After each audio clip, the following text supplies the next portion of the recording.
Au TEP à tous, bien-aimés frères et sœurs, on va aller chez nous-mêmes.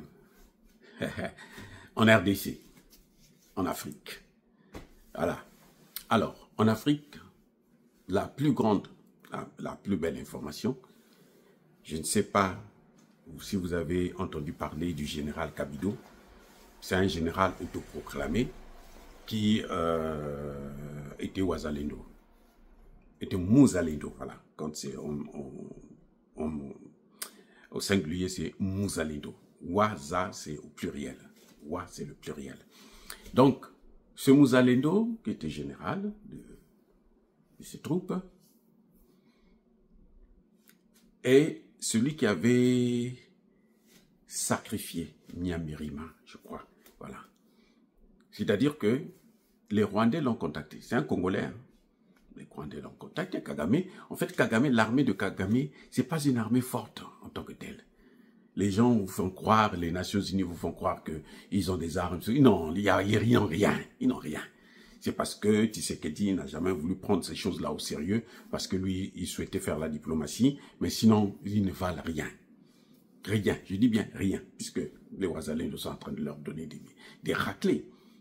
Et on le voit aujourd'hui que les armes qu'ils ont, ce sont les armes occidentales. On les voit en Ukraine, on les voit de l'autre côté au Moyen-Orient et tout, machin, tout ça. Donc, c'est pas aussi performant que ça. Maintenant, là, on est préparé, il y a maintenant des guerres de 5e génération, 6e génération. Vous voyez? Alors, Kagame, comme d'habitude, bah, il a vu ce général en carton et lui a proposé de l'argent. Il a sacrifié la ville. Après avoir sacrifié la ville, ce qui est encore plus grave, c'est qu'il est allé maintenant s'inscrire du côté des M23. Il était devenu un homme de M23. Et quand il avait sacrifié la ville, il y a une autre grosse tête de Ouazalendo qui avait trouvé, qui était envoyé au repos éternel. Vous voyez? Donc, ça avait déçu tout le monde, ça avait énervé tout le monde. Et puis, bon, il est resté là-bas chez les autres. Eh bien, la bonne nouvelle, c'est qu'il s'est fait arrêter. On l'a pris. Lui, et eux, au moins, ils ont la chance. Il a eu la chance. On ne l'a pas tué, on ne l'a pas torturé.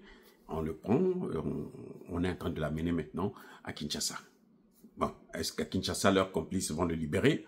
Ça, je n'en sais rien. Mais en tout cas, il a été arrêté. Et puis, on va le mettre à la disposition du gouvernement congolais.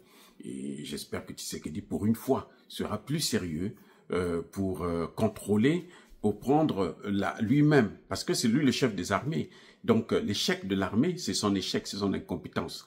Vous voyez, en tant que chef des armées, président de la République, chef des armées, premier magistrat, si ces institutions ne fonctionnent pas, c'est lui-même qui est directement visé.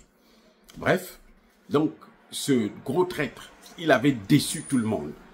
Parce que beaucoup de gens comptaient sur lui et à cause de lui, on avait perdu beaucoup d'hommes, on a perdu une ville et ça a permis aux Rwandais, à la milice rwandaise de criminels de prendre encore du terrain. Donc, il a été arrêté et pour lui, c'est fini. Il ne va plus s'en sortir. Même si Tshisekedi veut le sauver, hein, ou bien les gens de Kinshasa qui travaillent pour Kagame vont peut-être le sauver, mais c'est fini. Je crois que ça va être difficile pour lui de reprendre encore les choses en main. Soyez bénis.